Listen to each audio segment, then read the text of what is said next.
Hey guys, it's Sean and Dan. We're back, and we finally got our mock-up done for our battery box. So this is essentially our first concept go at it that Dan's been working on forever. Forever, yeah, way too long. Forever, in the heat. So Dan's gonna walk us through the functionality of the battery box. Yeah, so this is battery box number one.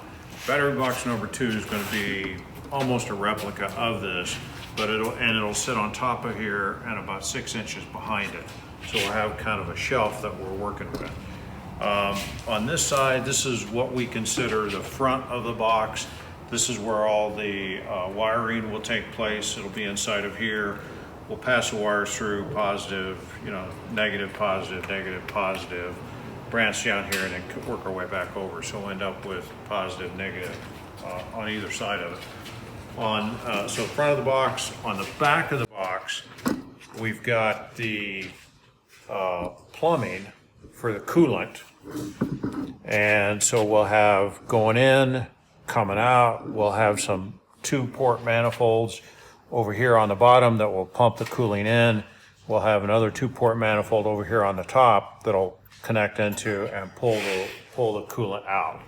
And so that will all sit in here. We'll put a cover on the outside of it, and then these it'll all fit in the trunk.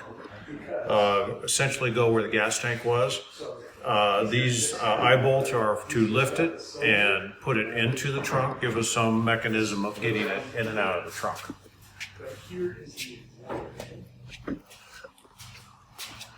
Cool. And then again, Dan, how many battery boxes do we need total? We need 3 total. So we'll have 2 of these, and there's 6 Tesla module batteries in here.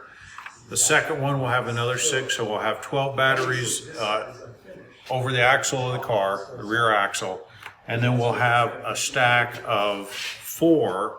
So it'll be 2 of these, another one of these right straight up, and we'll take that and we'll put that into the front of the car, right in front of the axle. So it'll sit right here, so I have a little bit more weight to balance some of the weight that's going to go in the back of the car. And of course we'll have the motor and the inverter all sitting right here. Awesome. Now, when we were just talking this morning about taking these boxes and actually making them out of aluminum, right? Right. Well, that's the next. After having a mock-up, we've got the measurements in place. So we'll come in, we'll create some plates of aluminum. Start with the base plate, and then we'll start with the sides and the center rails, and just go through and ride out the rails in there so everything will slide right in on the Tesla rails. We connect them all together. We can bolt them in place and keep them from sliding around.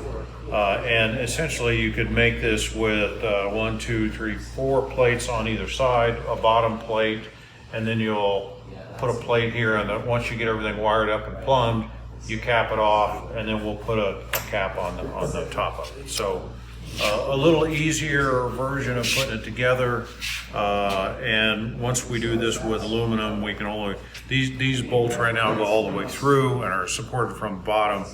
We'll only need to go down a couple of inches to get the weight support, and if these are solid over here, we can actually move bolts over here on the side, so it gives us some flexibility on where do we need to put them to put it into the car. Awesome.